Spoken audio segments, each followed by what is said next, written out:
Welcome to Arcade Attack.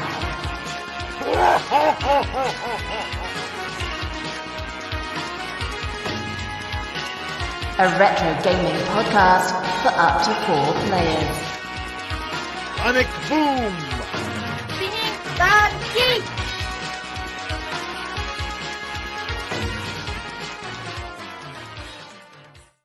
Hey yo, it's Adrian. On the latest Arcade Attack podcast, we're being a bit of a bad boy today. Actually, might be bad boys in sort of 2 weeks in a row, really, because we're not doing video games today.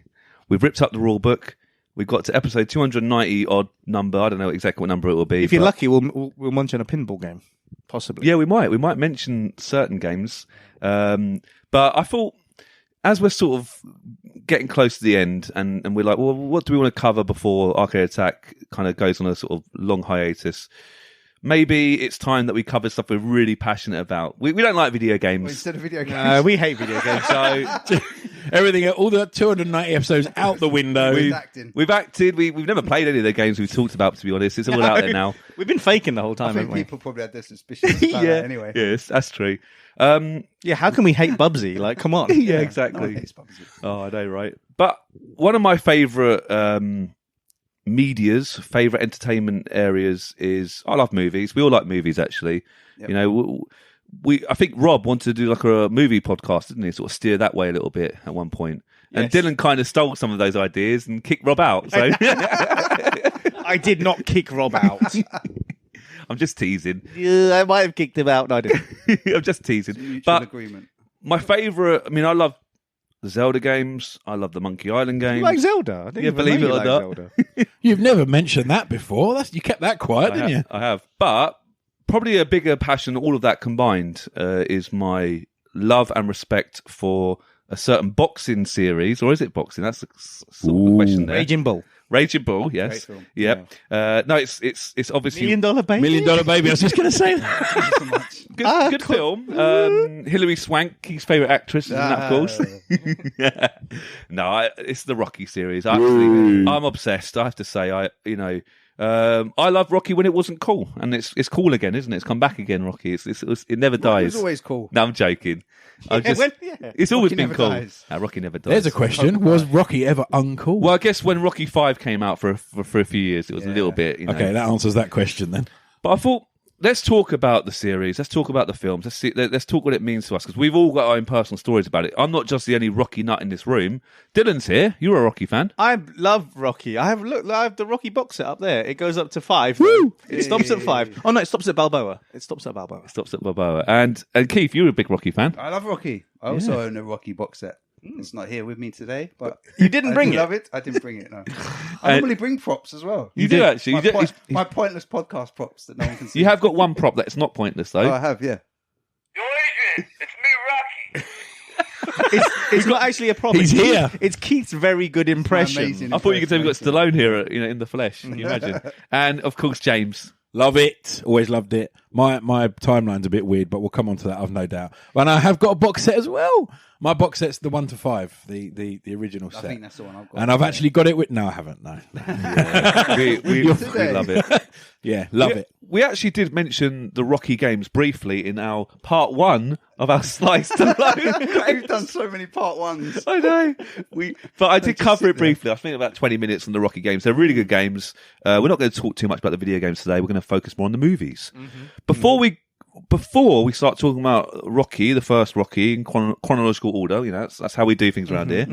I thought we'd go around the table and maybe share our earliest Rocky memories and how we first fell in love with the Italian stallion himself. Yes. Shall I get things kicked off? Shall I start on my story? Yeah, go on, dive in. It makes sense, doesn't it? I don't have a brilliant memory when it comes to my childhood, my early childhood. I think I'm losing my marbles a bit. I can't always remember stuff really early days. But one of my earliest memories is Rocky related. So I remember in Edgar Road, we love Edgar Road, where I used to live as a kid. Other roads are available. Other roads are available. But not as good. It's in France, a nice area. Other towns are available. Yeah, that is true.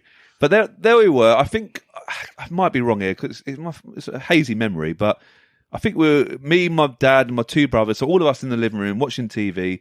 I think we were watching like a David Attenborough show. We used to watch a few programs together. We also used to watch Blackadder together and Red Dwarf.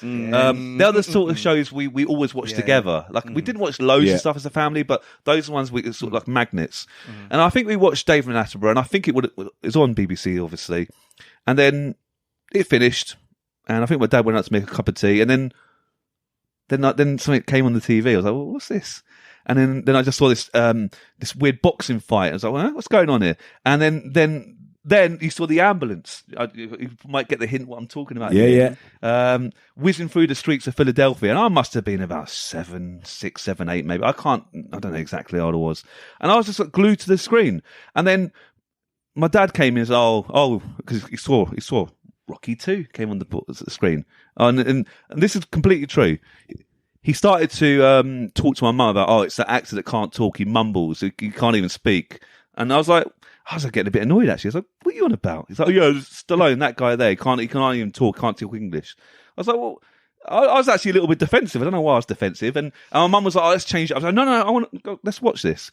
And I was obsessed. I was watching it, and my brothers were watching it, and my mum and dad were like, they were a little bit grumpy. I managed to persuade us all to watch this film that I've never heard Parents of don't before. like new things, do they, with the kids? No.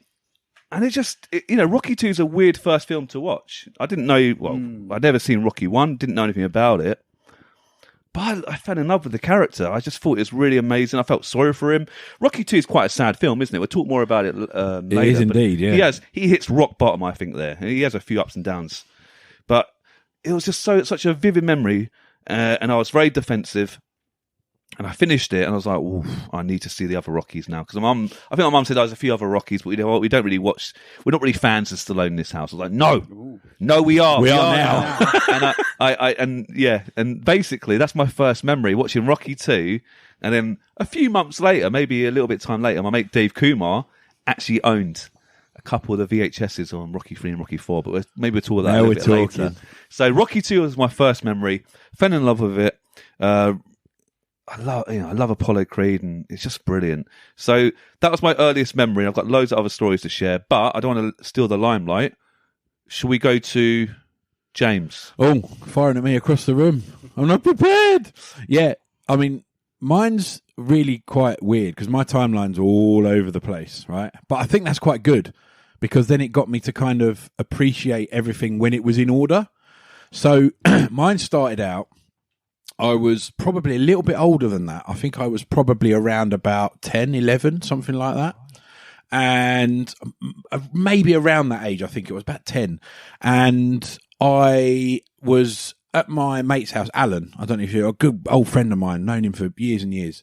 And he one day used to go around his house. We used to play a bit of NES and on all this sort of stuff, a few different games and catch up and ride bikes and that sort of thing. And one day he invited me round and went round for lunch, and he was like, what's this? Like, he's like, have a look at this. And he was quite into his sports and stuff. And he put this like boxing match on a film. And I was like, okay. And I wasn't like, I mean, I knew what boxing was. I wasn't like particularly into it or anything like that. I was just like, okay, this is cool. You know, this is quite like the action's really, really good. You know, what is this? And it was actually the fight at the end of Rocky 2. Right? Okay. Great fight. Yeah, it was the fight at the end of Rocky 2. And I saw probably, I don't know, from about halfway through to the end, right? I was like, this is really good. Like this, I love this action. It's like really cool. It's really engaging.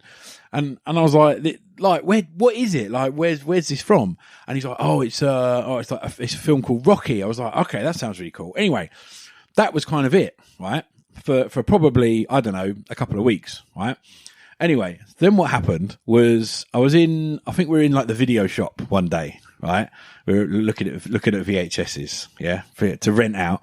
And I saw Rocky 3, right? On the shelf, right? And I was like, we saw like a fight number 2, and I was like, okay, like maybe just give this a go. Might be a good film. So I said to my, I think it was my mum at the time, I was like, can we get this one? And she's like, oh, okay. You know, if you want, you can have that one. I took it home, and I had, and this will refer to a previous pod actually, I put it in my VHS player that was linked up to my Amstrad monitor. The old video unit. And I put it in and started it from the beginning. Obviously, someone would be kind and rewound it. Yeah, and literally, this is burned into my memory. This is literally etched in. This will be with me forever. The opening montage with Eye of the Tiger, where the fireworks go off and it shows Rocky. Right, I actually paused the video at the time and I rang Alan, my mate Alan, and I said to him, "You've got to watch this," because I was just like, I don't know what it was. It was just like the music and the action. I was like, this is just going to be so epic. Yeah, I thought this is brilliant. And it's like, you know, when you're young and you get like a real kind of buzz from something, like whether it's a game or a film or something, and you just get in the zone and you're like, this is so cool. And that was my moment. And I was like, I carried on watching it and I said to him, look, I'm going to watch it, but we got to watch it. We got to watch it. So what we did was from then on, we kind of had planned evenings where I would go, because he literally lived down the road from me. So I'd literally go to his house and we'd watch each of the films and stuff like that.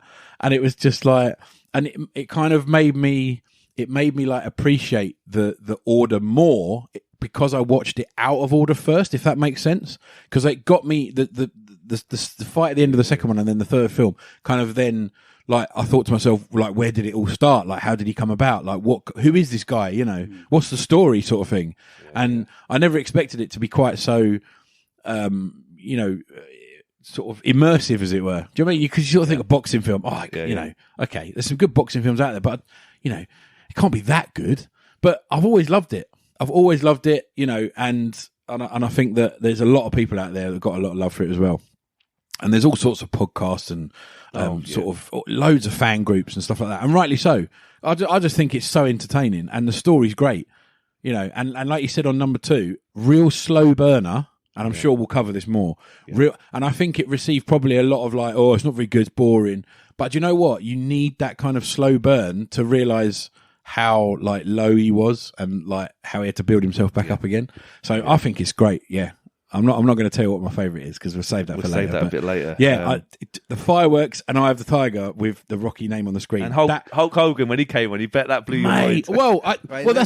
Yeah. Wait. No. Well, I'm not going to. Yeah, I'm not going to trample on, because I'm sure Keith will say something about this. No. Because when we get to Rocky 3, we haven't covered. Yeah, no. Yeah, because he and I have been. I don't know about you guys, but he and I have been massive wrestling fans. For years and years and years. So that was just anyway. But that image, that the firework Rocky name with the Eye of the Tiger, that will forever have it's the film Inside Out, where they have the memory balls. Yeah, that will sit in the special place, because it was just one of those moments when I was just like, yes, it was so good.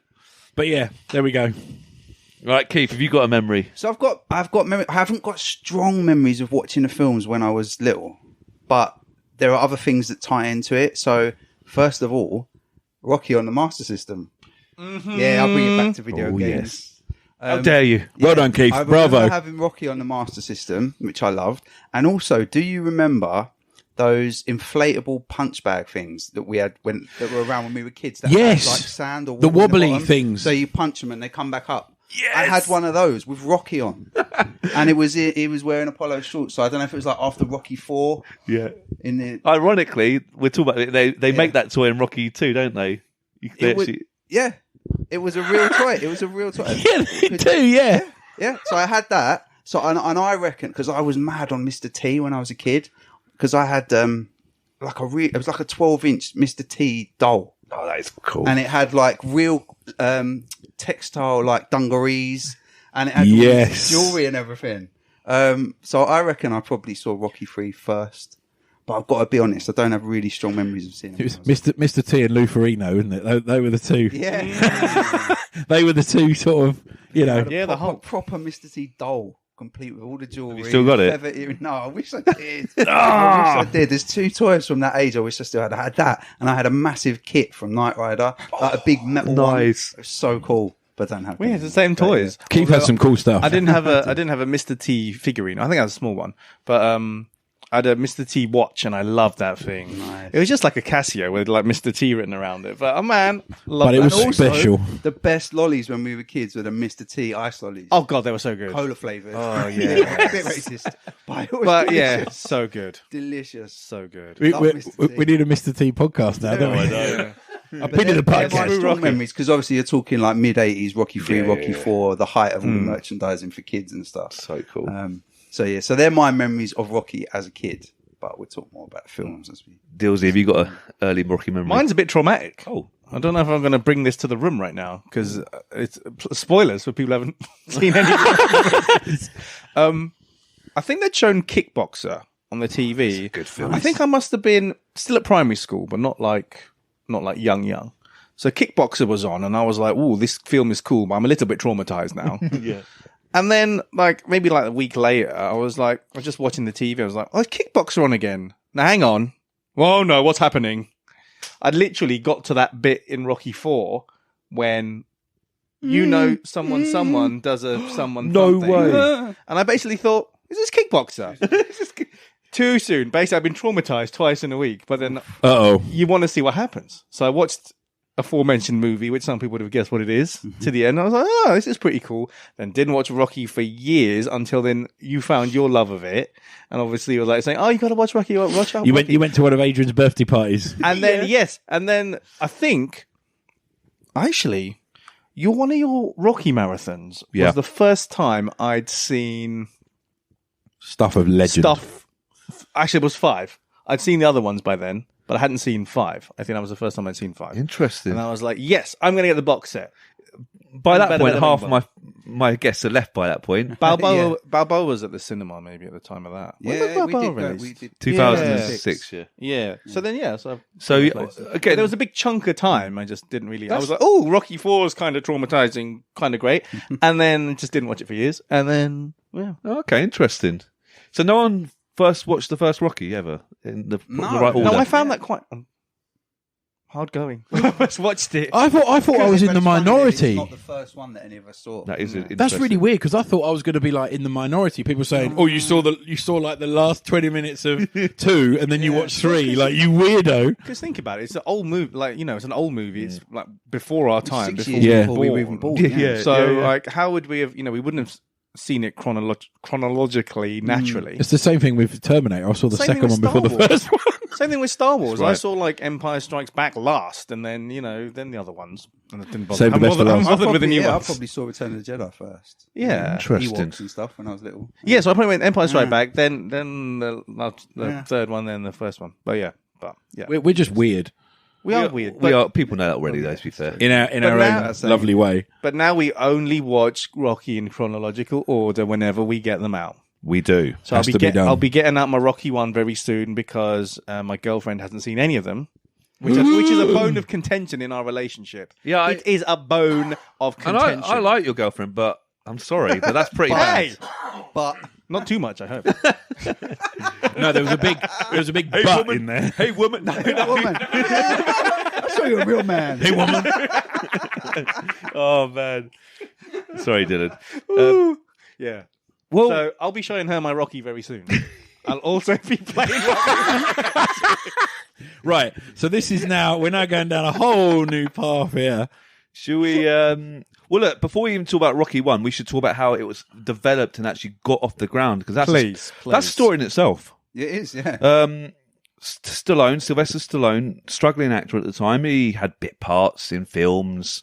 He was often cast as like a bully or like a gang member, like gang member number 4, who you have to growl in the background. Gang member number 4. Yeah, like a Brilliant. tough guy. Never the heartthrob, really. Never made it too big. He had a couple of half decent roles, but even he'd admit he wasn't doing anything too amazing in the acting world.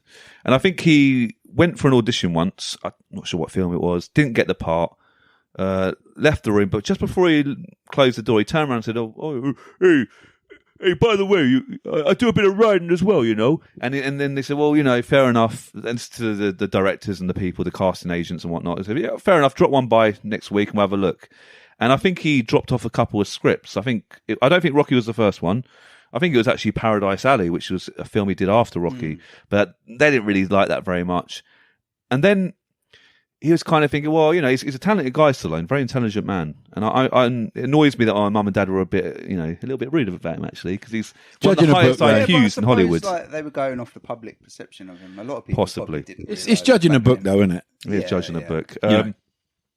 And I think he had no money in his pocket. He was so, I think he had like maybe $6 in his bank account. He had to sell his dog, Butkus, believe it or not. He had to sell it. And the rumours are he sold, these are true rumours, calculate a true rumour. True rumour. What true lies? True lies. A truma. Mike in the short trainer in the first Rocky film. He's also he's apparently the person that bought Butkus off Rocky for a few dollars, and he sold it back to Rocky. But on one condition, I want about $200 back for him, and you got to put me in the film. I think they're the rumours, so that's how he got his job in that. He's cool. Film. Anyway, my point is though, he was down on his luck. I think he had a few little bucks in his pocket, and he decided to watch a boxing match, didn't he? Stallone, to cheer him up a bit, and he saw the Chuck Wepner versus Muhammad Ali fight, and at the time Chuck Wepner was not a very respected boxer. Yeah, he was a bit of a puncher, not much skill, not much grace. I think everyone assumed Muhammad Ali would knock him out in 2 or 3 rounds. Spoiler alert, he went the distance. Chuck Wepner went the distance, and he was a bit of a joke before, but people thought, hang on a minute, this guy is proper legit. And he got respect. And that just showed Stallone, he kind of stole the story, truthfully. And I think he'd be the first to admit that. But he saw that this, every man who wasn't very respected in the field could somehow turn it around and really become a true champion. Not winning the fight, but actually just going the distance. And we'll mention that a few times, I'm sure. And that gave Sly the inspiration to get back on the typewriter. I think he wrote the script in like 48 hours from start to finish. Really short time, wasn't it? Yeah. And that script, I think it's sold at auction for hundreds of thousands, not hundreds, but many dollars, dollars. May it be, I don't know. I mean, now it's worth a fortune, isn't it? And the script obviously was very different to the final film, but it was the bare bones. He took it back to the directors he saw, and they loved the script. And they thought, this is great. This is a great little film, good little indie flick. It's not going to be a high budget film. And they offered to pay Sly, $30,000 for the script on one condition: we had the script, and you're not going to be in the film. We want to cast, is it Robert Redford and stuff like that? There's a few other actors. Who's the guy? Redford rings a bell. Yeah, I think who's the guy in Deliverance again that passed away recently? My brain's God. gone to mush. Burt Reynolds was touted apparently. That's right. Yeah. But Reynolds is dead? Yeah, he did die, didn't he? Sadly, a few years ago. No, I know. sorry, You didn't know that? No. But he was touted. He thought, this could work for it. And I think even James Caan as well was originally linked, and he passed away sadly as well recently. But Sly at the time was like, if I sell this script, I'll be out of debt. I can pay off my bills, But what's the point? If it's a success, I can never look myself in the mirror. Whereas I wrote this for me. This is my act. This is my role.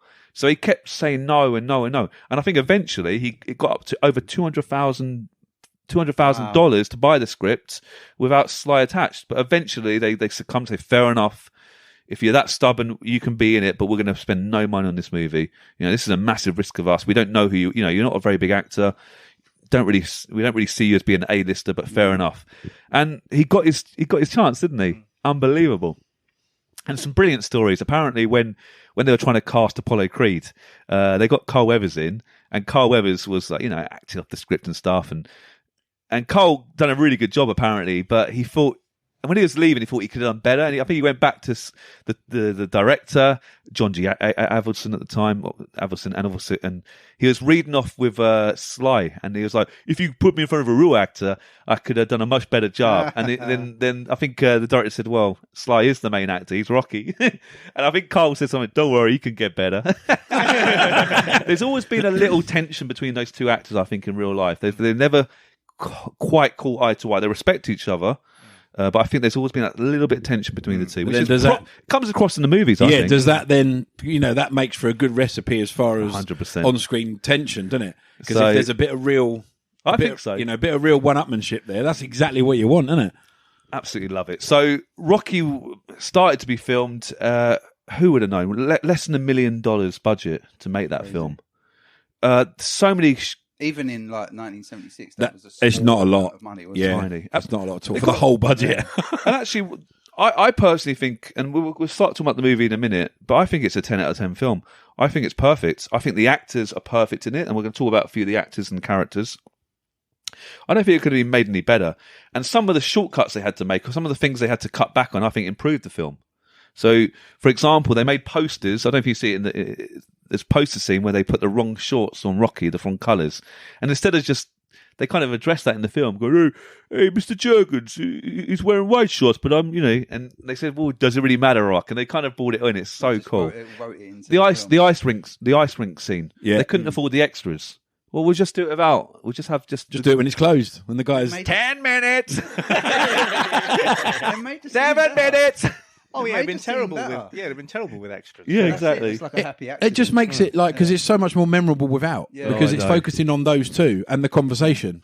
And it's just, I mean, they may have thought, oh, this isn't going to be very good, but accidentally have ended up So making good. it brilliant, Well, guys, if you want to have a breakdown of the real movie scripts, not scripts, the kind of story and whatnot, I just want to give a little plug to my friend's podcast. He does a Rocky podcast called One More Round.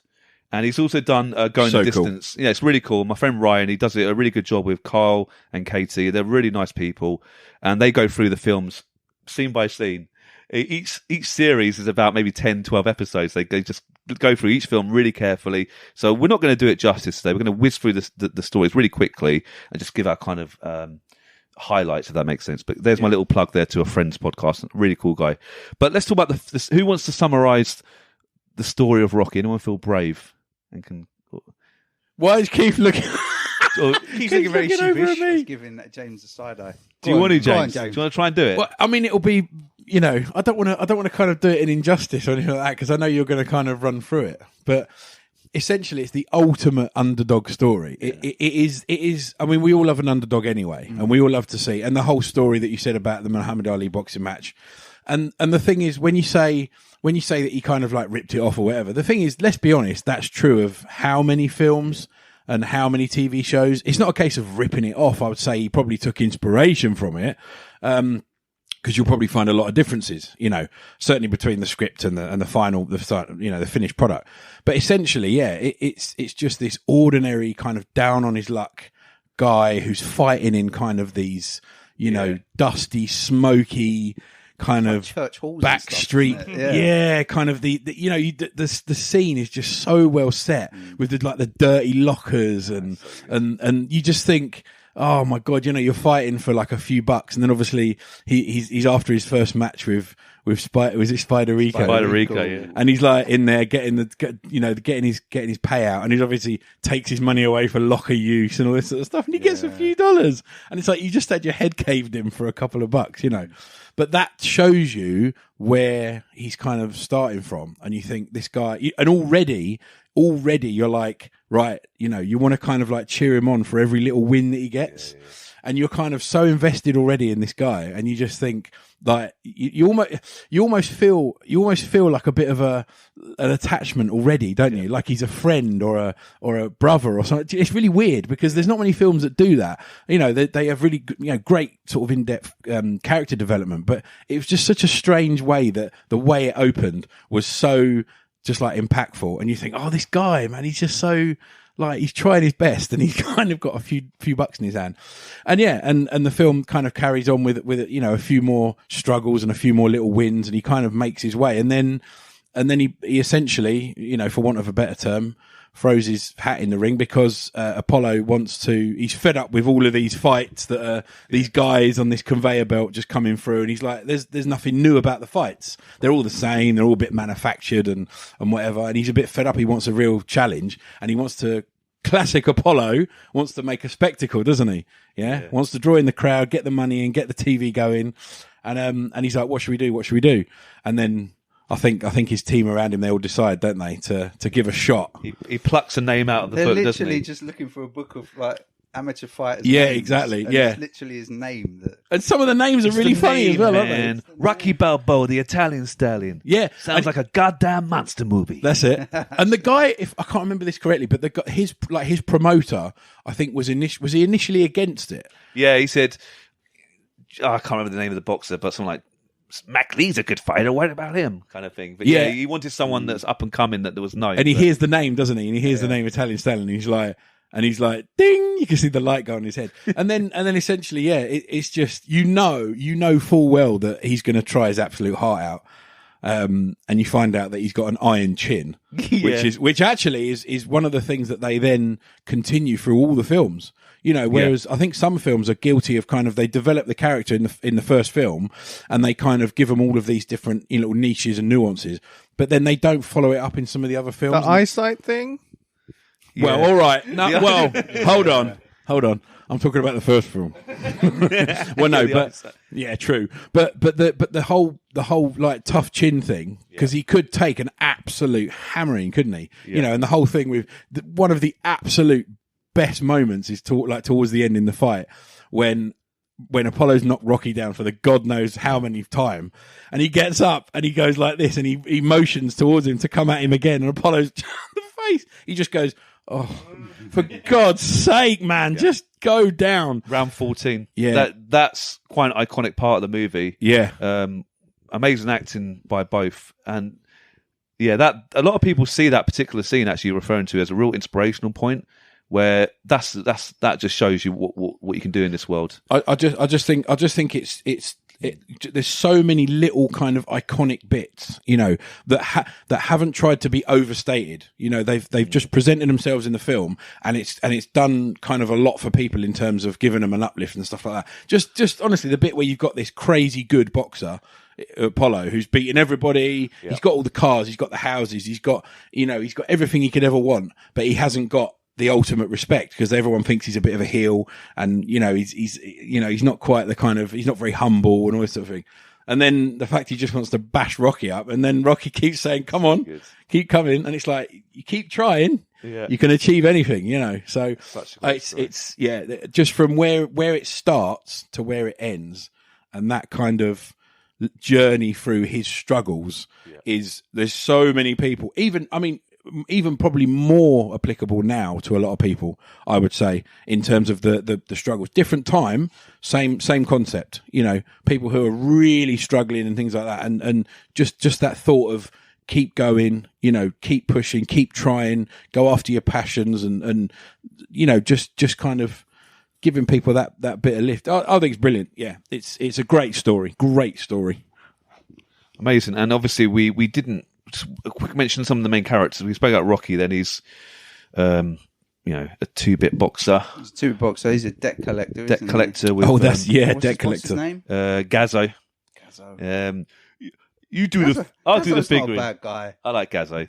Gazzo's quite good to him, to be fair. He helps Rocky out. Yeah, he does. He really does. Good actor as well. Tony Sparino, I think he's, might be wrong there. I think I'm talking rubbish, but yeah, good actor. And there's obviously Adrian as well. You, Adrian. She's a very shy pet shop worker, very shy, not the best communication with people, but Rocky sees something in her, and actually she's Paulie's sister, and we do like Paulie, don't we, on this? But in the first film, it's very dark, actually. Paulie's a very dark character, especially in the first movie. He's not a... He did. The turkey the way he scene. treats his sister is disgusting. I mean, that turkey scene traumatized me. Yeah. When I first saw that, I was like, "How? What? Like, what are you doing?" And then you realise that he's not. He's a bit He's of one of cinema's least likable characters. Definitely. And Rocky's infinite patience with him as his friend. How long does it take to get to know him? Man's a saint. 6 years. He got that long. Yeah.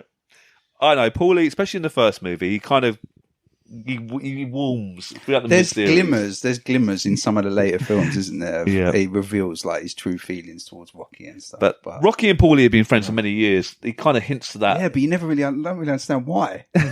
Yeah, that's true. That's fair. And of course, Mickey. We got to talk about Mickey for a bit. Old school boxing manager. He's a tomato. I'll knock you to tomorrow, Rock. Such a great character, Burgess Meredith. What an actor! Steals every scene. I mean, he'd done so many films before Rocky as well. Really great career before that. Yeah, and after. He's great. He's one of my favourite characters, and of course Apollo, the heavyweight champion, basically based on Muhammad Ali, same sort of temperament, kind of attitude, charisma. But Apollo Creed is one of my favourite characters in the whole series. Carl Weathers just so great. Just smashes it. He does. There's raw eggs. There's raw eggs in this movie. There are So lots of them as well. Dylan's lined up 4 glasses in front of us with 5 raw eggs ready to be guzzled Go down it. Ready? In one.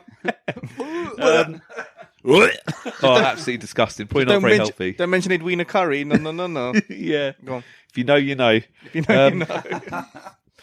It's a great story, and it's a story about someone that's finding his way in this world, and just some of the scenes are amazing. Like when he just looks in the mirror at himself, and he's almost looking, what have I done in my life? And he sees a little picture of himself as a kid, going, "This kid has so much promise and way forward, but just look at me, I'm doing nothing." It's crazy the parallels between like Stallone and Rocky. Like this first film, you know, because he was what 30? Yeah, I think it's 30. And again, so like in real life, where his career didn't seem to be going anywhere. No. You know, he was down on his luck and all the rest of it.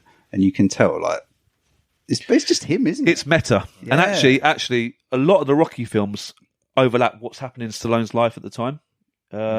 So again, I don't want to jump too forward, but Rocky 2 he had a few sort of duds in films. There wasn't really going much. Yeah. And Rocky 2 is kind of comeback, and then Rocky 3, he was maybe at one of the heights of his game in the early 80s, and then that kind of reflects about having all the kind of fame. Same with Rocky 4, that's like probably the bombastic time, the peak of his career, and then Rocky 5, kind of when Stallone's career kind of stepped back a little bit. That's true. And then Rocky Balboa was the big comeback for him, and he was almost doing direct-to-DVD films at that time. He was. And Rocky Balboa was his kind of last big chance.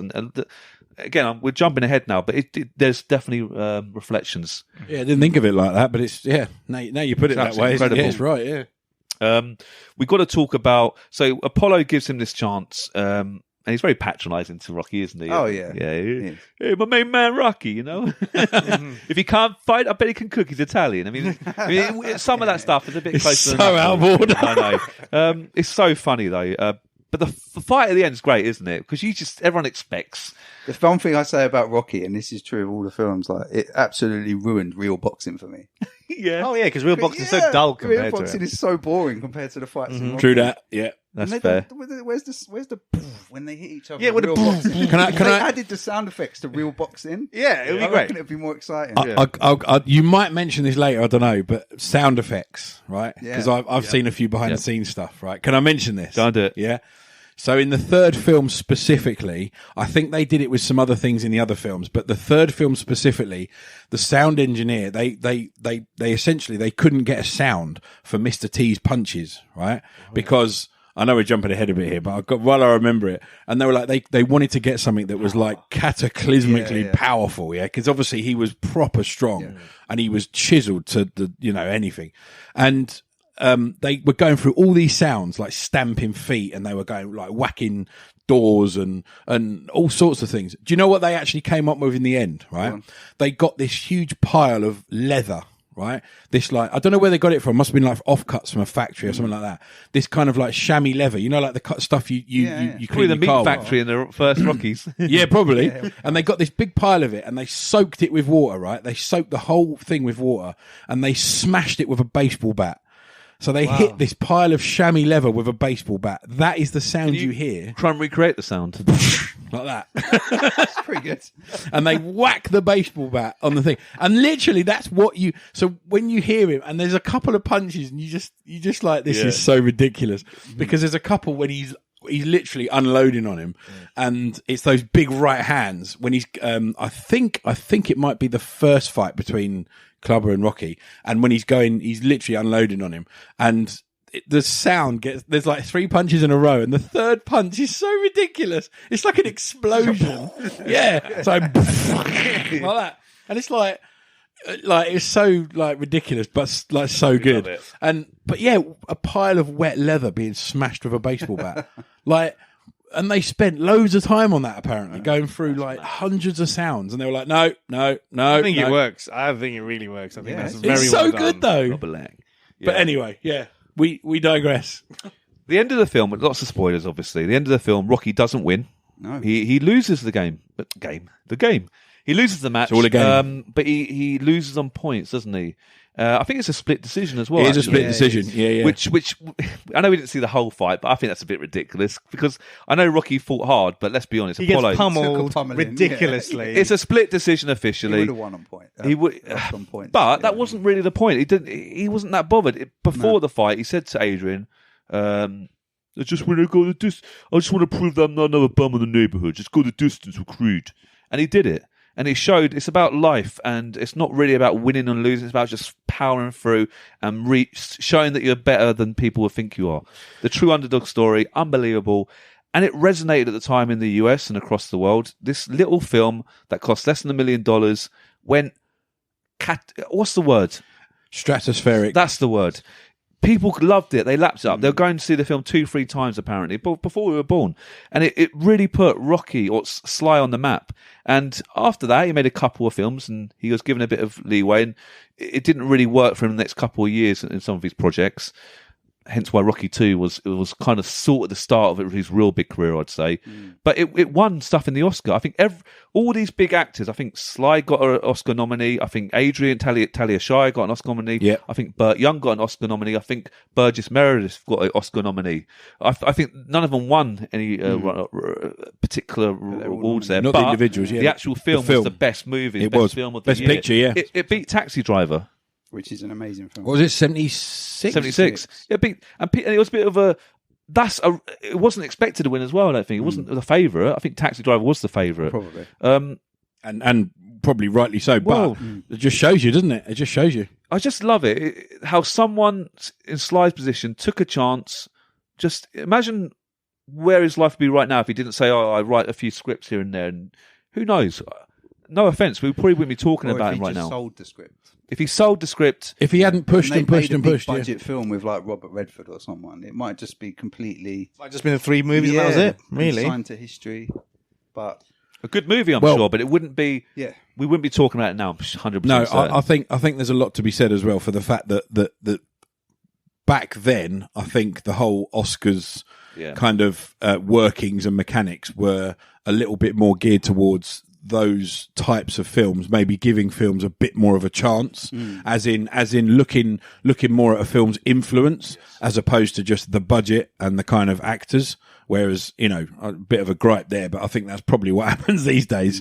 And I think because a lot of titles and a lot of films around then, you think, oh, great film. And for different reasons, lots of different reasons. Whereas, today I think there's a lot of, it's all down to the dollar, isn't it? But I think Rocky won it because it was so influential and it swayed so many people and it made so many people go, well, wow, like look at what can be achieved with a shoestring budget effectively. Because in film, even in 76, $1 million was nothing.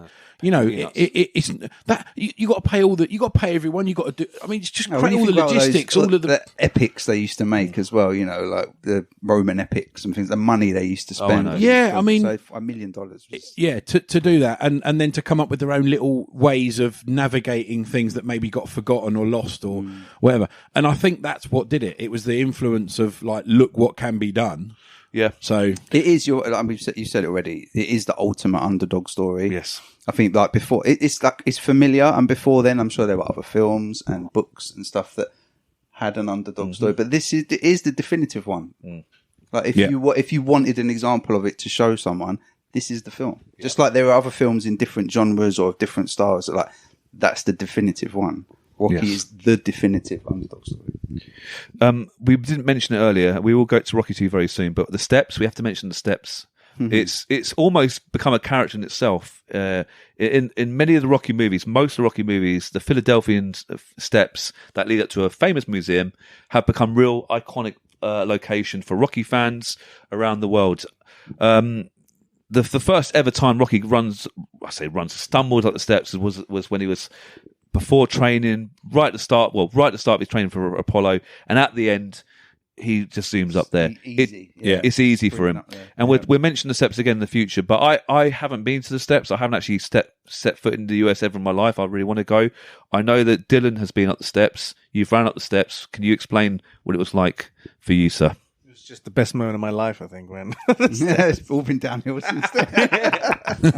the first time I ran up them, I'd just been like, lifeguarding as a person who can't swim in summer camp, but I obviously was quite fit. Obviously, having to chase around after the summer camp kids all the time. So I did them first time, no problems. That first year was 2005. So I did it. So we went with a couple of lads from the camp and just like, oh yeah, I'm like, what's that? We got to the top and I was like, well, this is a bit harder. Isn't this meant to be a bit harder than this?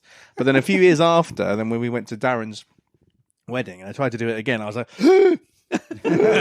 Struggling! Rocky from Rocky One. Can't do it. I'm so unfit. But then I went twice. Well, the first time that I was in Philadelphia, I went twice. So the first time was with some of the lads from the camp, and then the next time was with my friend Erin. I was like, and shit, wouldn't it be great? I just because I think you'd even mentioned you wanted a bit of it. I don't know how that it's a joke. It was a joke gesture. I said, when you get to Philly, will you get me a bit of the Rocky steps? Yeah. I said it just as a tongue in cheek. And I was just in the back of my head, and I said to her, I was like, do you reckon I could get a bit of this off for Adrian?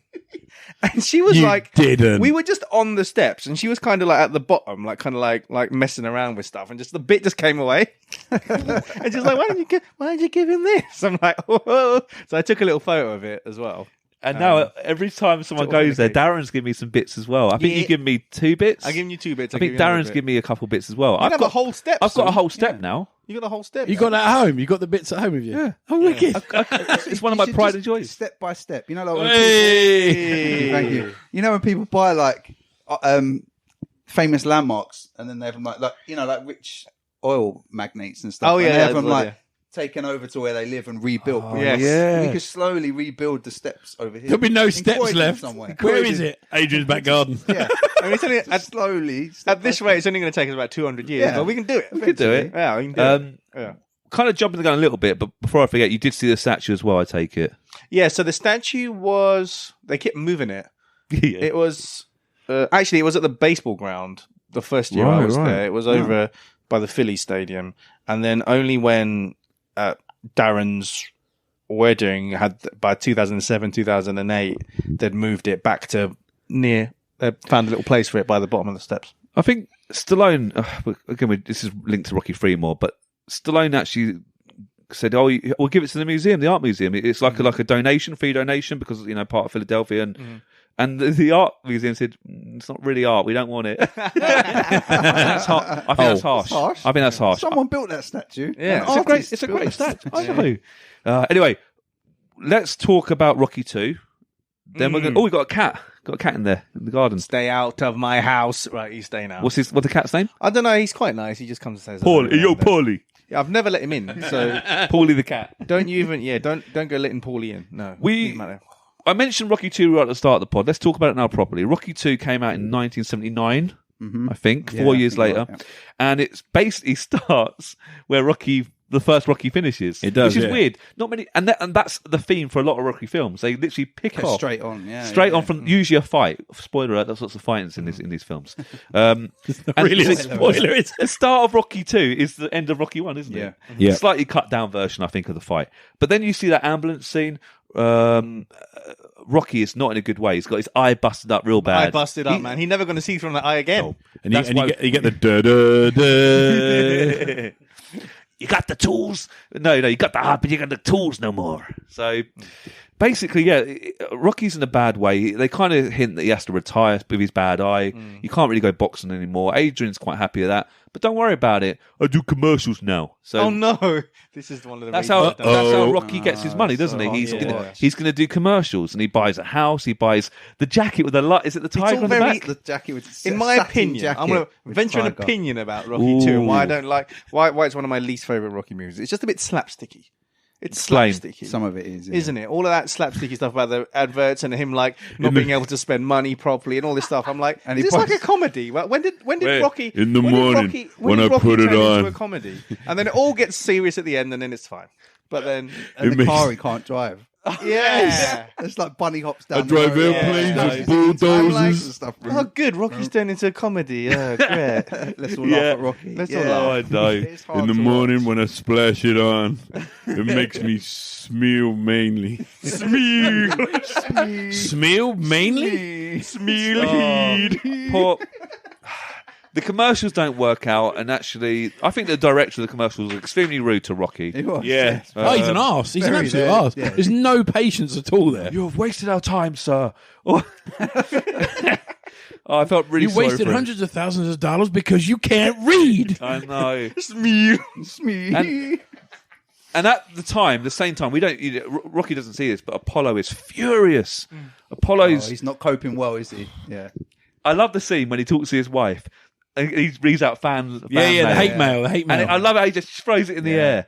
yeah. Oh, he's up on like the balcony thing, so isn't cool. he? Yeah. I think it says, the fight was fixed. You're a fake. Go kill yourself. yeah. That sounds like one of our We've had a bit of that, yeah. It's like Twitter before Twitter existed. Man, I won, but I didn't beat him. You can't compare Biodome with Bioshock. Go kill yourself. No, but Apollo does. It kind of makes sense though, because I think it was the first time someone ever went the distance with Creed. He's not He's used a proud man as well, like so proud, and that pride gets the better of him later on. Not in this movie. I love Apollo, but he's a bit of an arse in this. You see a different side to him, almost the real inner workings of that man. He wants to get revenge. He wants to show the world that the fight was a fake, not a fake, a freak. Yeah, beginner's luck. I love it when he sits round the table going, we need to get Rocky out. I don't know where Rocky is. He's working, at the time I think he's working in a meat factory, but we need to get him out. And Tony's like, we don't need this kind of man in our world. You know, he just kept coming and coming. I saw you beat that man until he couldn't get beat no more, and the man just kept coming after you. Terminator. He's the Terminator. And he goes, and there's another guy on his team, isn't there? And he goes, you do realize you're setting yourself up to be the bad guy. Oh, so good. I love it. And they make a hate campaign, don't they? Yeah, they do. They use media. The Italian chicken. Yeah. So stupid. Look, Rocky's scrabbling around jobs. He can't get an office job. Do you remember the suits he wears? Trying to get, I want to have a job like you, you know, a desk job. And he doesn't get it. And I think eventually he gets the job. Paulie gets in the job of the meat packing factory. And at the time, I think Paulie's working in debt collecting. They kind of swap roles. Yeah. Paulie takes on the car as well. Rocky can't pay the car, can barely pay the bills. He loses the job, doesn't he? He loses the job in the meat factory. Yep. And he basically begs for a job. Well, begs a bit harsh, but he asks for a job from Mickey at the gym. We said because Mick says that like, he's a legend around there, so they don't want to watch him. Originally, actually, Rocky said, "I want you to train me so I can fight again." Oh, that's right. Yeah. And then he says, "Hey, look at my little finger here. Do you remember? Yeah, that's the thing. Yeah. I see it. You see nothing. Your face will be caved in." Yeah, it's so cool. And then after that, he says, "I just need to be around it." And so Mickey offers him a job collecting spit buckets, mopping spit floors. bucket. Can you imagine the stink of that spit bucket? Yuck. Ugh. Look at Keith's face. He's even just imagining it. Is that probably Rocky at his lowest? Yeah, and the fighters in the gym aren't showing him any respect either, are they? It's just When that's a bit harsh. gobbing in the bucket. It's very harsh. Is that all you can say? Oops. Can't you think of anything tougher to say than oops? Yeah.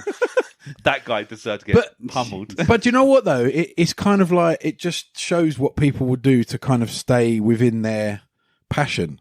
Do you know what I mean? It's like the commitment was still there.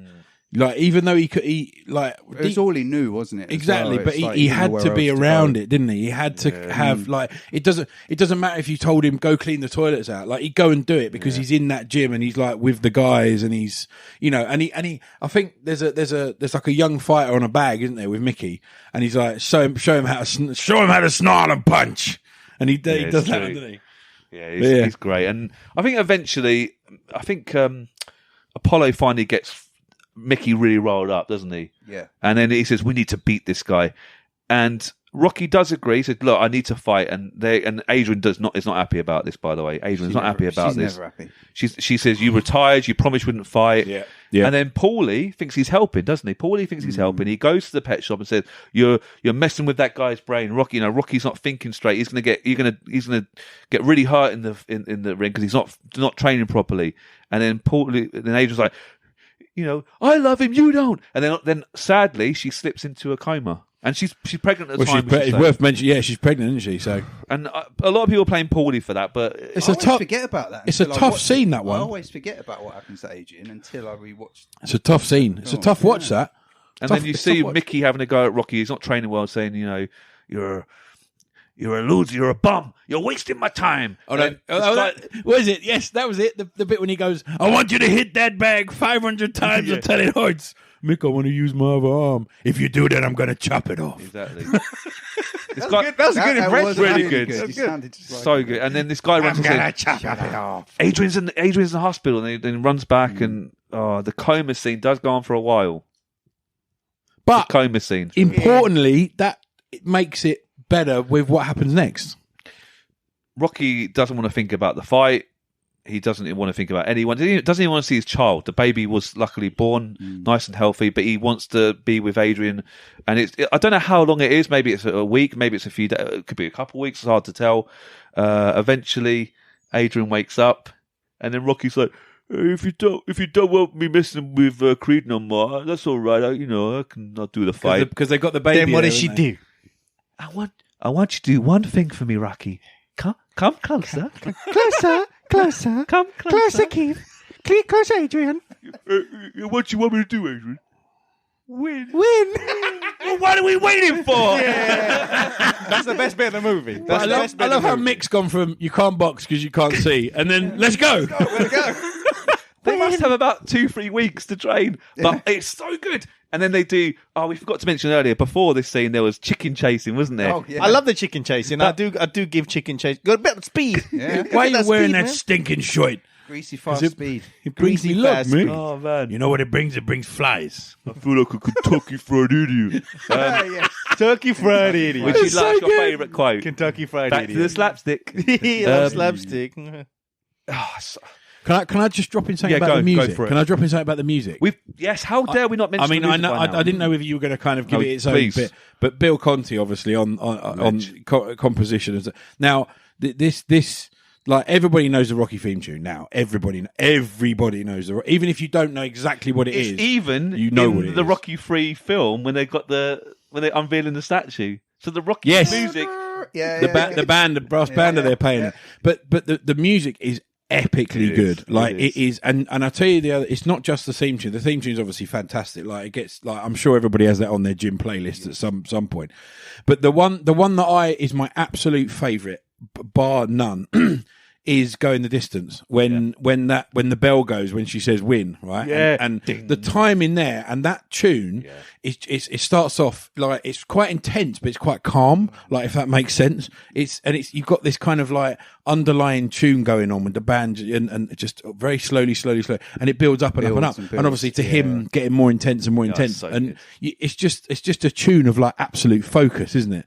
And it's like the music in the film and the score is just brilliant. And again, to think that potentially that was all included in. I mean, I know we're talking about number 2 now, but the music just as good in number 1. Yeah, we're talking about that being included in the budget as well. Yeah, you know, and they've got that full band together and to create not only the theme tune but the score as well.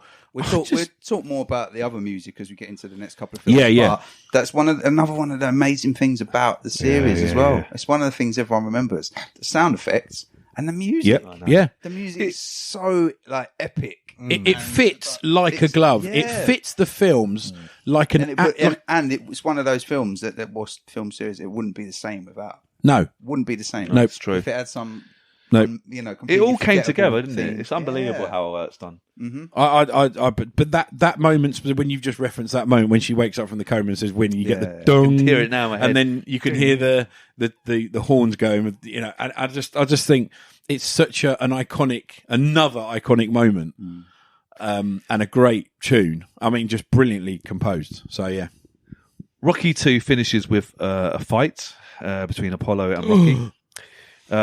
It's similar to the first fight, I would say, in the fact that Rocky gets completely pummeled and face kicked in. I think his eye looks worse than ever before. Yeah, Mickey's tactics to protect the eye weren't working very well. But the end, I love this. I don't know if this has ever happened in a real boxing fight or it's complete movie Hollywood magic. But I'd say Keith, how probably would you has. explain the end? They both fall at the same time. Yeah. So if they both fall at the same KO. time and the Double ref's KO. counting down from 10, Yeah. basically, Well, what up happens to if they 10, yeah. both are knocked down? Is it a draw then? I think is it? If they both stay down, Yeah. it has to be a draw. Yeah. Double knockout, I suppose. Yeah, Double double knockout. I don't know how the film does it, but that 10 seconds seems to last Yeah, minutes. 10 minutes, And yeah. the way Apollo's trying to climb, it seems like there's about 20 ropes to climb. But he looks like he's going to get up. He does. Like, you're like, okay, this is done. Do you know what I mean? We're going to have another kind of repeat of the first one. I was like, where do they go from here, sort of thing? And he kind of makes it up like on the ropes, doesn't he? In the corner, he's in the corner, isn't he? Yeah. And you think, oh no, he's gonna he's not.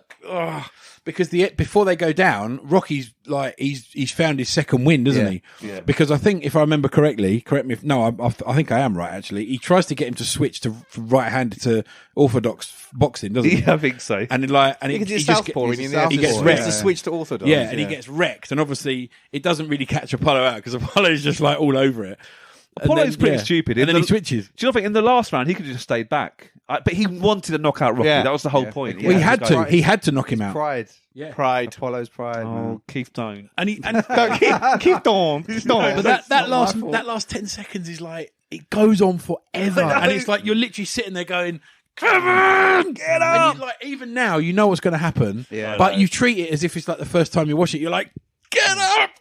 like that, so and there's like cool. a second in it, Because you like the end of Rocky 2. Yes. Yeah. and he makes it just. I'll literally. take it. You take In it. your face, Creed. Yeah. No, yeah. Oh, yeah, bless. yeah. No, well, Apollo Creed, great character, but he's his own worst enemy. Rocky- Too, Exactly, I find Rocky too hard watching, but it has got some of the best Rocky moments in it. Yeah. Bit with Adrian, bit with That is- double KO. yeah. Double KO. Street Fighter 2 style, isn't Street Fighter 2 style. it? They should do it like Double KO in Street Fight. The person that mashes the button the hardest, the person that gets up. Oh yeah, maybe they should do it. Rather than I'm gonna play Ooh. another round. Yeah. You're only 30 years too late. We're finished up. We'll talk about Rocky 3 now, and that'd be a nice way to stop the first pod. Yes. I think so. Okay. We're not rushing, but Rocky 3. No, we're not rushing nothing. We're not rushing nothing. No. Rocky 3 is great. I should have the date. Is it 82 it came out? 83. E3, I think it My was. second favourite Rocky. Should we double check for you? We'll talk about rankings later. But I am a fan of Rocky 3. It's probably the film, actually. Of all the Rockies I've seen, it might be the one I've seen the most because little story before we get into it. Dave Kumar, we mentioned him a few times on the pod. Yep. He had a half-decent video collection. Not as big as my brother. My brother had loads. Do you remember Mike? He had not hundreds. I borrowed so many movies off you. He and did. Mike. It was 80, mostly it Mike. was 82. You're right, Age. Well done. 82, there you go. Ah. But Dave, we never actually owned. It's so weird. We never actually owned any Rocky, or I didn't own any Rocky VHSs for a long time. I think Mike recorded one off the TV. But Dave Kumar had Rocky 3 and 4 all as a VHS. He owned them, and Nice. he sometimes would get things like Bloodsport, Kickboxer, and Double Impact. Do you remember Double Oh, Impact? wow, yeah. Double More impact. Van Damme. He is a big Van Damme fan. And sometimes they swap movies, but I'm not being rude to Dave. He didn't have as many films as Mike, so Dave was like, "Oh, can I borrow this new Hellraiser of Mike and stuff?" And then Dave was like, "Oh, what can we borrow for you, Dave?" And he said, "Well, I've got Rocky 3 or Rocky 4. Let's borrow Rocky 3 and 4 again." Yeah, why not? Why And not? I must have borrowed it of Dave hundreds of times. That tape was like about to snap because of how many times you played it. I might be wrong here, and Dave, if you're listening, fill me in. But I think at one point he said, "You borrow it so much, just keep them. They're yours." I think he gave them to me. Nice. And then sooner after, I bought my Rocky 1s and 2s and 5s and whatnot on tapes, and I got the DVDs and whatnot. But Rocky 3 is great. The start of the film shows Rocky defending his title. He's now the champion, by the way. Yeah, of course. Heavyweight champion, and he's Heavyweight defending the fight. champion of the world. He's now the media darling, isn't he? He is. And he's a Yeah. celebrity. He's an advert. He can talk now. He can actually read. He can talk. Yeah. He can He- that- talk. I wonder if he came across the same director, the commercial director, in his Oh, kind of. maybe. I'd like to think he did, yeah. Yeah, I'm not working with this guy.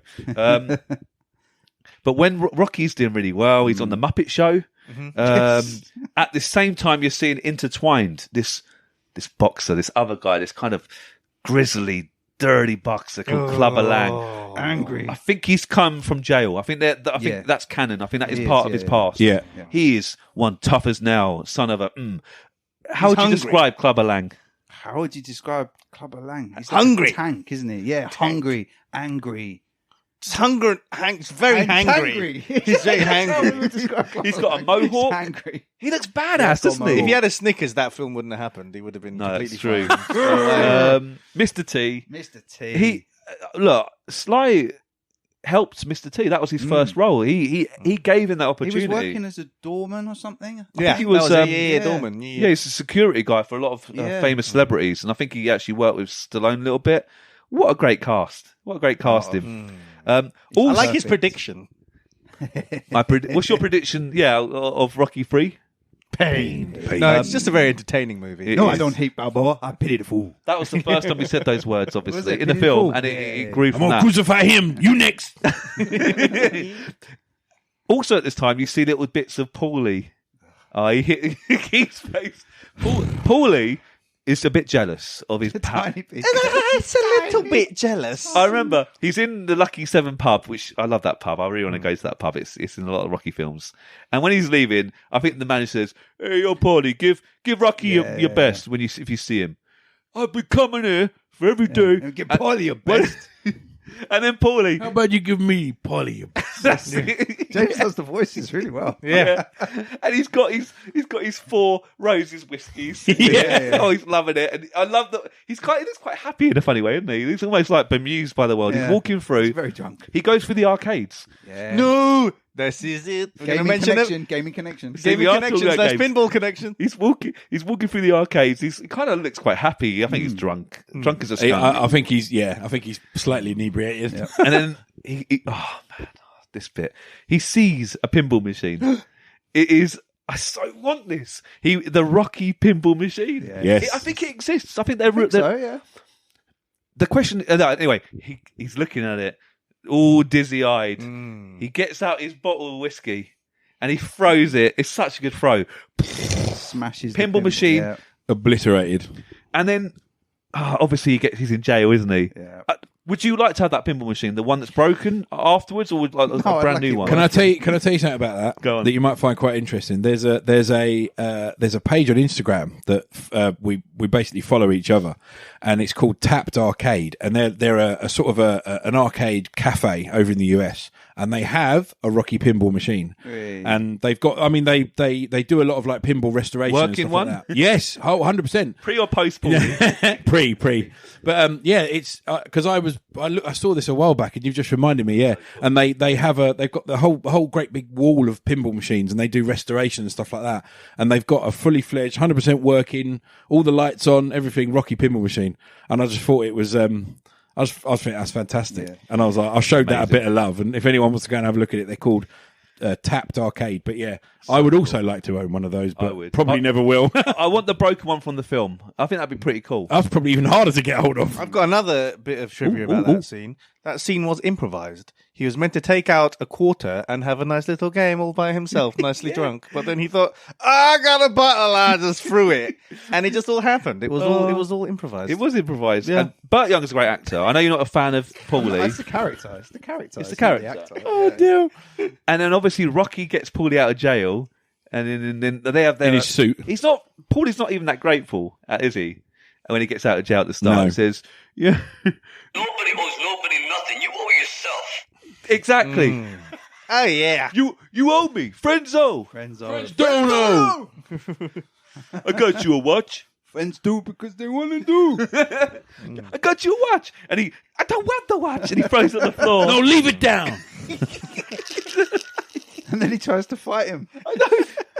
Oh man, they should have had Paulie as an unlockable character in the Rocky games, shouldn't they? They should have. And then he goes, "Can I have the job?" It's like that. Why didn't you just do it? Oh, I love it. Poor Paulie. Paulie. Poor Paulie. A He's little an a-hole. bit. No, but He's a prime a-hole who abused his sister. He's like Rocky's really accommodating. Let's be honest. And the fact if he wasn't the brother-in-law, like things might be a bit different. But I think he kind of accommodates him and kind of likes him because it's an extension of his like love for Adrian. No, I get A little that. bit. I get that at this point though. What I never understood is how they'd been friends for all that time before. They actually- Like, I understand now. Yeah, why he yeah. would part with him. I mean, I think it's just down to him though, No, isn't but it? in that scene we were talking about, Paulie does talk about remember when we were in 3rd grade and I helped you fight those guys? There's a little so, clue. Like, maybe It's really weird. defended him at school and stuff. And We might talk about a Rocky prequel right at the end of the pod if that's possible. We can talk about that. Interesting. That'd be so cool. How can they be in school together? They look way old. Like, Burt Young is but he's way a lot older. older. Yeah, Burt Young was 30 something in that film. Yeah, but Paulie's like 30 Paulie's something. gets Holy drunk. what? Yeah, no, maybe you got a can hard life. maybe you can find out. had a really Yeah, but he gets Surprisingly drunk young. a lot, and he works in a meat factory. I mean, and- the actor, Burt Young. Bless him, he's a great actor. Oh. So we see that, and then what happens next? So we see Clubber basically calling out Rocky and saying, Yeah. "You've got to fight me." But he's retired. He's basically implying that Rocky's matches will setups and Sit-ups. And we're talking about the statue unveiling now. So it's a really good statue. They play the Rocky music within the Rocky universe. Yep. It's so cool. And then he's going to announce his retirement, isn't he? I never want to do anything to hurt the sport that's been so good to me. And then basically, who's there? So Clubber Lang's there. And he'll say, "You've been ducking me." And then he goes, "Hey, woman. Hey, woman. Hey, woman.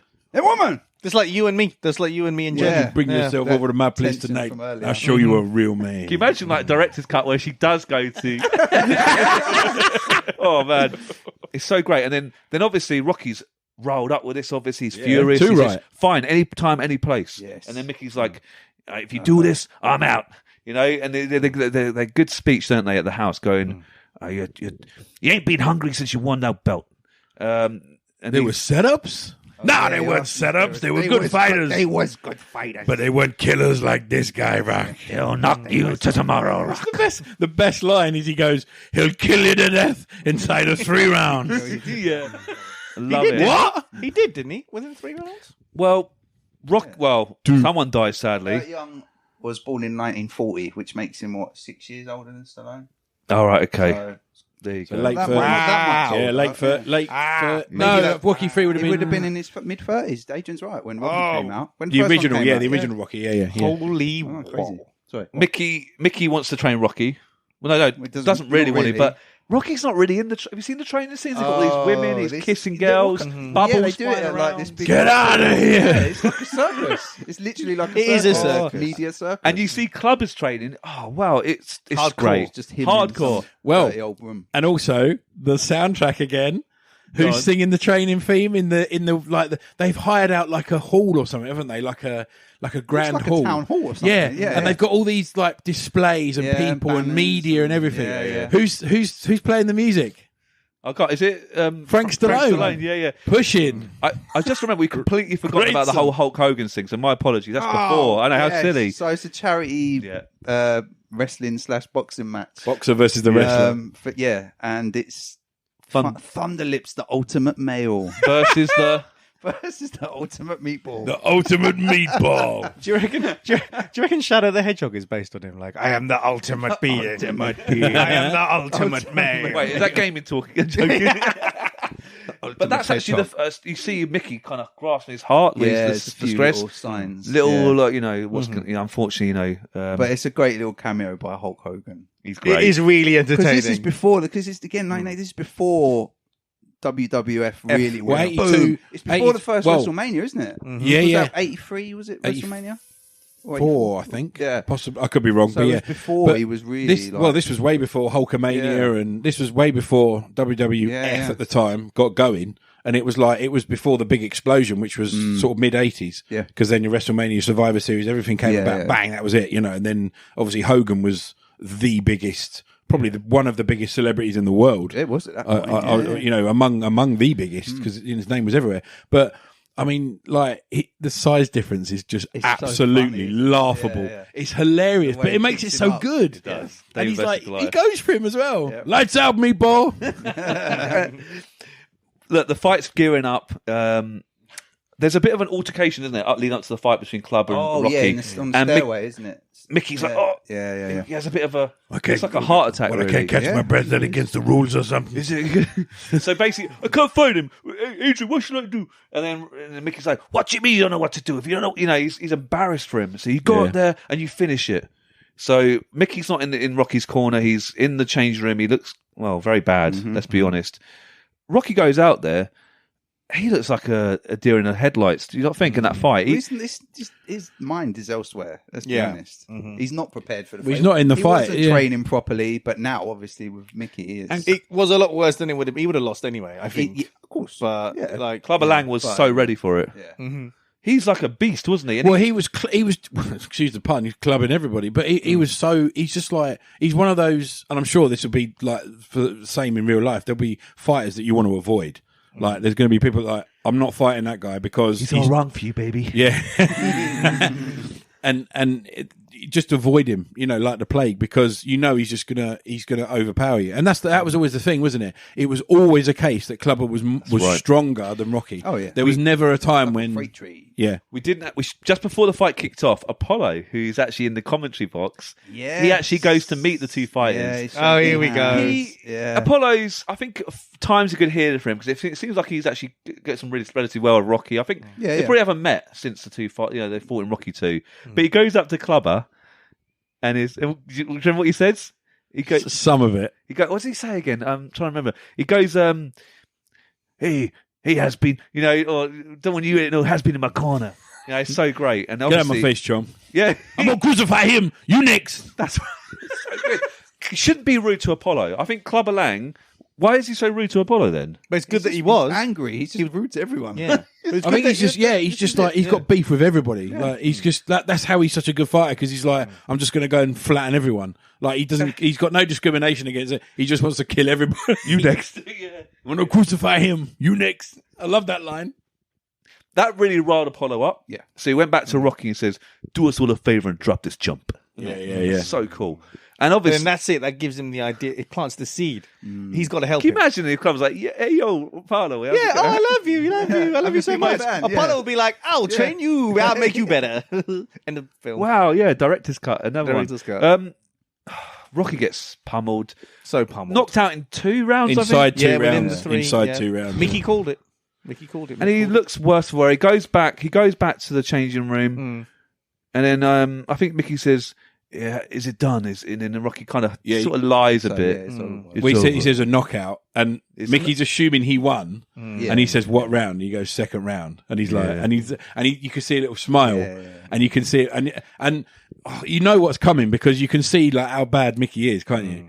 Yeah. And you just think, is he going to tell him? Or you can't tell him though, can you? No. You just think you're literally gonna kill the guy. Like, regardless of what's gonna happen now, you're gonna make it worse if you tell him that you've lost and got battered within 2 rounds. I don't like that bit because I like Mickey, but That's a tough watch, that bit. and actually, people laugh at Rocky's crying scene a bit there. Do they? Well, I think it's quite a good depiction of that like moment of like just complete grief. could you reenact it?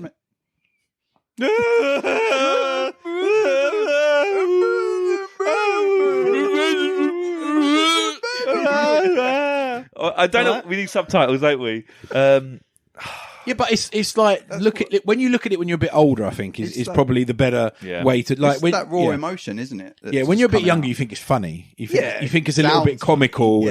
But as you get older, and I don't know, you guys probably the same. You see it with a bit more empathy, and you kind of think, actually, do you know what? You don't like. This is a guy who's basically nurtured Rocky and loved him and put into him, and he's been the absolute staple in his life when Rocky hasn't had a lot of else, has he? And this guy's gone. He's gone. That's it. What's he going to do? So I mean, quickly as well. It's not like he was. Yeah, suddenly, unexpected. You would be a state. You would be a mess. You would. And anyone that says they wouldn't be, I think, beaten in as well. So I imagine you're quite emotional. Yeah. These those moments. Yeah. He's lost his way a bit. He kind of sees himself as a failure now, proper failure. These last few fights, just after Apollo, he thinks to himself were a complete, setups in his opinion. And he's lost his way. He's drifting around. I think there's a great scene, which I really like, when he get the motorbike up to the statue. Keith, you can reflect on this. How would you explain it? Again, he rides up to the statue and he throws his crash helmet against it. Love doesn't it. It's a proper hard throw and all, and it's like clang. It's a good job it didn't rebound back on him. He got his angles perfect. There's a dent still in the statue. That's what I want to know. No, that statue is like erudite, mate. That's solid. That ain't shifting, mate. That helmet's still going. Yeah, it's in space. You saw it. It finally fell down when you're rocking up the steps. What the fuck? Oh man, I love that bit. And then obviously, I think he goes up to Mickey's gym. He's just, I don't know. I think his head's not really. He doesn't know where he's going half the time. He's in Mickey's gym. He's punching the bags. That's not how you do it. Yes. And then someone steps through the shadows. Yes. Apollo Creed. Hey. So cool. I love this bit. I love this bit of the film. It's almost like, I think this film was almost 2 parts. Part 2 is when Apollo comes in. I got an idea. We'll win it back together. And he asked for a favour as well. Spoiler alert, there's a little favour at the end.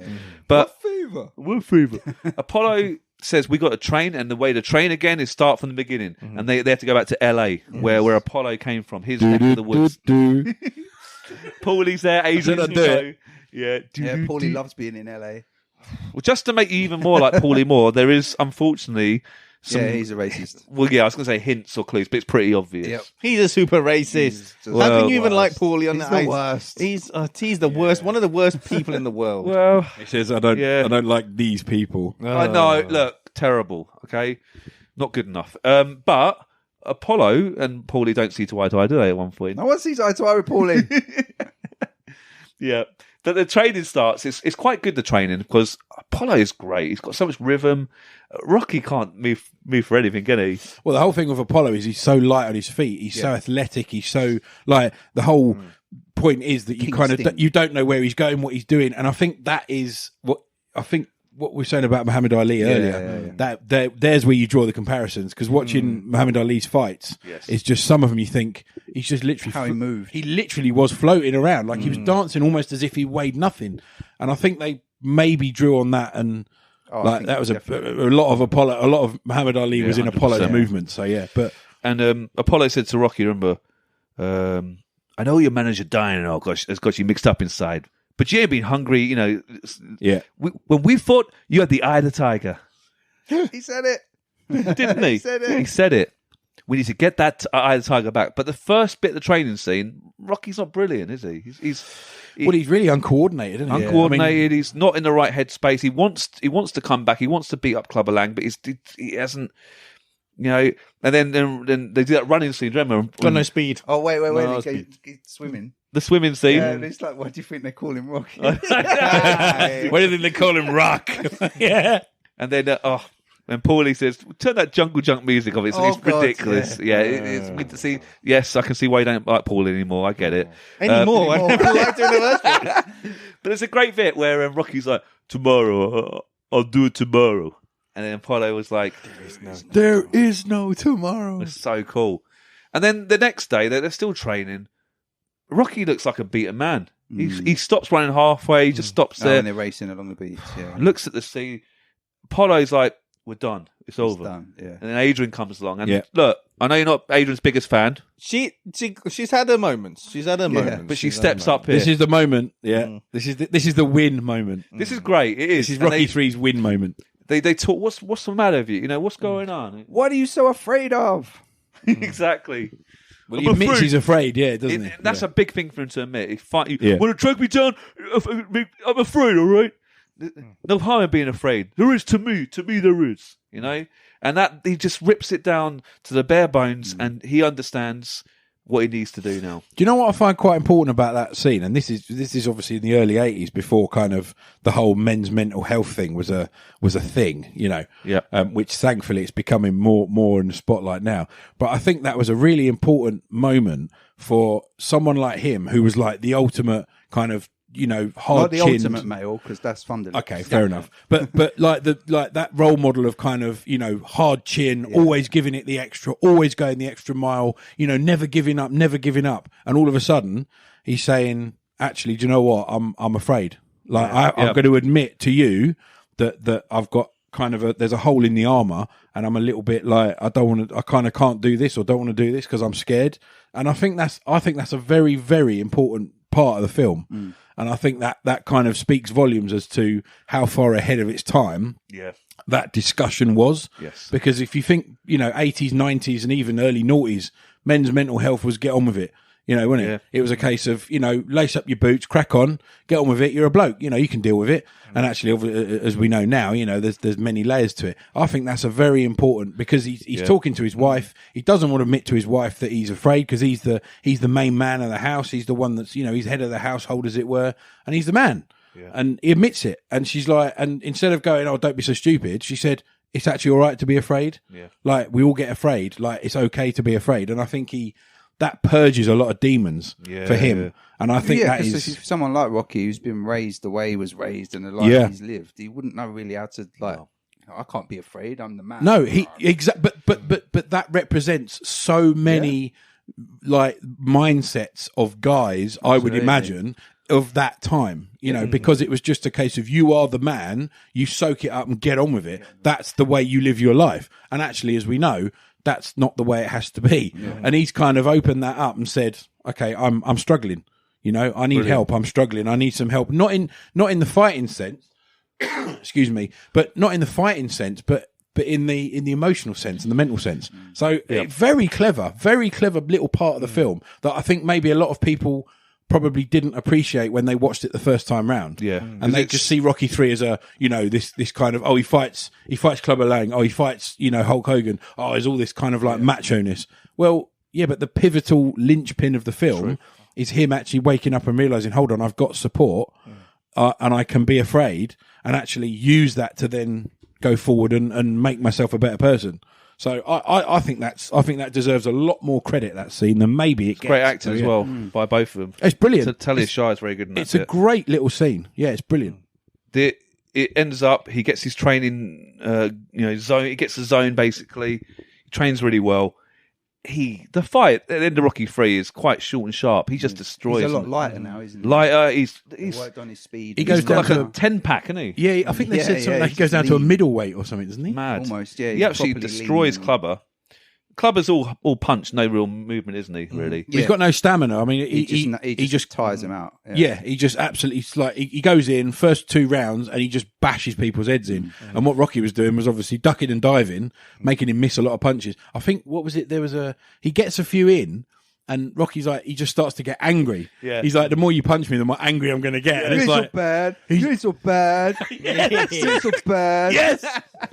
No. He's not getting killed. He's getting mad. Oh, I know. It's so cool. He wins the fight, gets his belt back. You think that's the end of the film, but there's a little twist at the end. Indeed. Apollo finally rings in that favour of his that he's earned through training Rocky. They come in wearing their boxing nappies. Yeah. That's right. So it's all... Why are they... The padding. I don't know, were they planning to do a lot of below the belt punching? Yeah. That's what... Yeah. Like, where are we punching, guys? Like, what is this, MMA or boxing? It's like, there's no way they were going to wear the sparring hats. No. Actors. Yeah. But why did they... why the... Some kind of semblance of safety. I don't know. It's great though. I don't quite understand how serious this fight is. We never quite know exactly how far it goes. It's a double KO. Well, I think they hit each other at the same time. They both lie on the ground. Both knocked out. Yeah, that's a brilliant end. I don't hear. Hey, Apollo, don't hear no bell. Want to ring the bell? Ding, ding, ding. It's so good. And that's the end of Rocky 3. And then it fades into the painting. The painting's brilliant. Really I love cool. that painting. I think it's a brilliant film. One of my favourite Rocky films, in my opinion. Definitely. It takes a twist. Rocky 1 and 2 is a bit more serious, even though they called it slapstick. A little more drama-ish. 3, but especially 4, goes into quite bombastic 80s style. Like 80s. That's kind very flamboyant. Very flamboyant. OTT, but some brilliant nuggets of acting still intertwined, I like to say. Great scenes. Like you said, I love Mr. T, but the fight choreography in this one is not great. No. He doesn't do as well as Apollo. When you watch it, every time he's supposed to get hit, he snaps his head back like that. Every time. And it looks really fake. And it's funny. It's like, he looks like a bobblehead. Like, it's like every time Rocky hits him, his head snaps back. It's really like, what? But it's kind of like, it's because Sly's doing such a good job, because obviously the choreography he did, the way he used to sell a hit was just unreal. But like, because I think you just kind of, you forget about it. You notice it because in the first 2 films, him and Carl Weathers do such an amazing job, despite the sound effects and everything, in making it don't look they actually like a hit each other match. a bit? They do a bit. They don't. they go full. But that's full what I mean. whack, In like but Rocky it's 3, I'm not sure that he's actually Nah. hitting him. And There was it's really certainly, obvious. I know we'll come on to this, but there's in the second part, but there was certainly some real hits Oh, in the yeah. later films. In Rocky and, IV. and there's a couple. They almost derailed the whole movie. Yeah, but we'll yeah. come He to that. killed him, yeah. Look, we might finish off this episode with a quick. We did some polls, didn't we? Should do one. We'll do it. We'll do the Twitter one now. Or the I'm Facebook going one, to get James? these. So I'm just. What, what's your favourite Rocky film? Yeah. So Okay. a few months ago, I just wrote, "What's your favorite Rocky film?" Try to make a poll. We did it on Facebook, Yes. and Twitter. So which one do you want to tease today? so I'm What's on got the Twitter. most interesting I'm on results? Twitter Say at the that. moment. Okay, and Adrian has asked. Okay, let's settle this. What's the best Rocky and why? And we've got on here, of course, we've got 1, 2, 3, 4, and I think you bundled 5 and Balboa together, 'cause or I couldn't you add, there's a said limit. comments. You said put in the comments, but it's interesting actually between the first 4 films.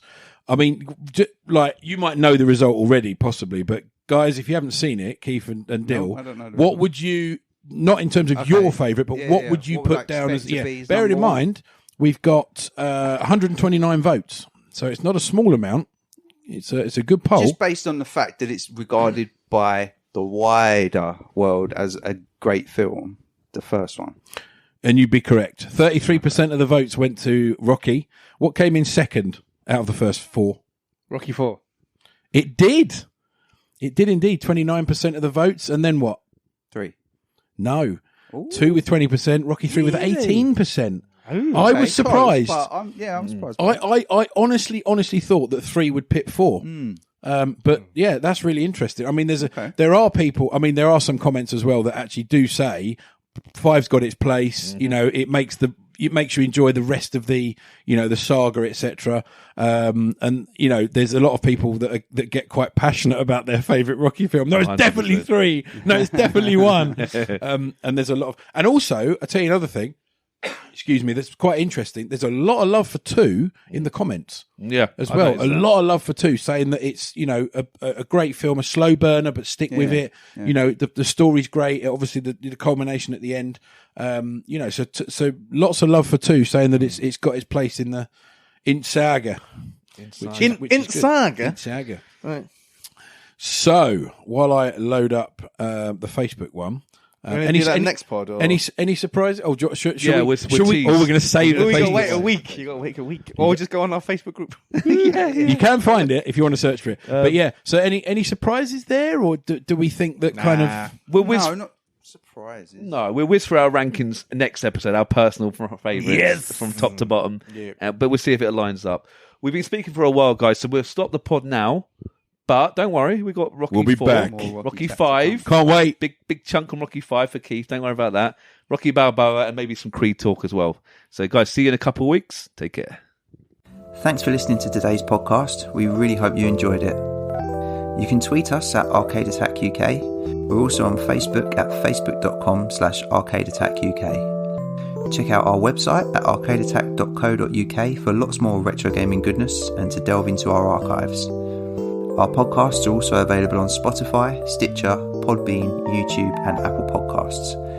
Please leave us a review and a rating, we'd really appreciate it.